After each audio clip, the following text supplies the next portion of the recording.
Բարև ձեզ սիրելի բարեկամներ, ողջունում եմ ձեզ։ Երեկ ռուսաստանցի գործարար Սամվել Կարապետյանի եղբոր որդին Նարեկ Կարապետյանը մի տեսանյութ էր հրապարակել, որտեղ համեմատում էր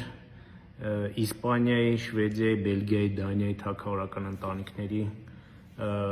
բյուջեները Հայաստանի Հանրապետության վարչապետի աշխատակազմի բյուջեի հետ։ Իհարկե միջազգային ֆինանսական կառույցները եւ ֆինանսիստները հիմա կախվել են այսպիսի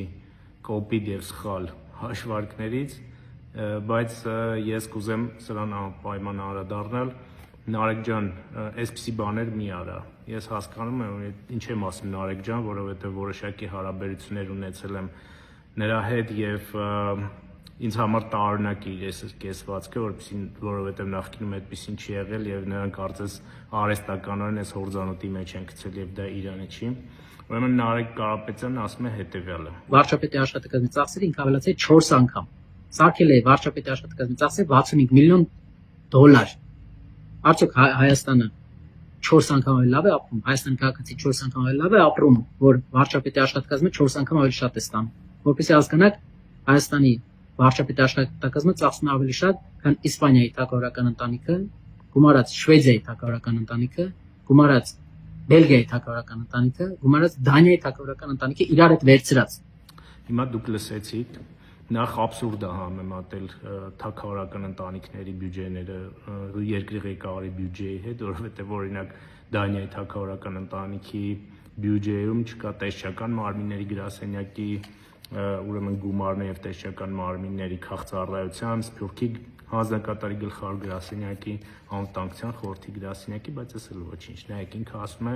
4 անգամ եւ սուտը սրանում է կայանում։ Ես խնդրել եմ հանել թվերը եւ այդ համեմատական թվերը հեչ իրենց օգտին չի։ Ուրեմն, քանի որ մենք 18 թվականին անցել ենք պարլամենտական կառավարման ձևի, ես խնդրել եմ, որպեսզի գումարները տան 2010 թվականին, երբ որ Նարեկ Կարապետյանի հայրը եղել է Սերժ Սարգսյանի աշխատակազմի ղեկավարը, գումարները տան վարչապետի աշխատակազմի եւ այն ժամանակ կառավարության եւ նախագահի, եւ այդ թիվը կազմել է 29 միլիարդ դրամ 2010 թվականին։ 2026 թվականին երկու բյուջեները միասին նախագահի եւ վարչապետի աշխատակազմի կազմում են մոտ 27 միլիարդ դրամ։ Եվ սա ոչ այլ ինչ է կան աղաղակող սուտ, բայց այս էլ մի կողմ։ Ես խնդրել եմ, որպեսզի համամասնությունները հանեն 2010 թվականի բյուջեում այդ գումարը քան տոկոս է կազմել եւ 2026 թվականին։ Եվ Նարեկ ջան, էլի սա քո օգտին չի ընդհանրապես, որովհետեւ 2010 թվականին այդ բյուջեի մեջ 950 միլիարդ բյուջեի մեջ այդ գումարը կազմել է 3.1%, իսկ այս տարի նայ հայրիկի ժամանակվանից 4 անգամ ավելացրել ենք բյուջեն։ Ուրեմն այդ գումարը կազմում է 0.8% համամասնորեն, 3.1% եւ 0.8%։ Եվ այսպիսի բաներ մի արեք։ Մեզ պետք է լավ ընդդիմություն, դուք վատ ընդդիմություն եք, իսկ իշխանության համար լավ ընդդիմությունը նշանակում է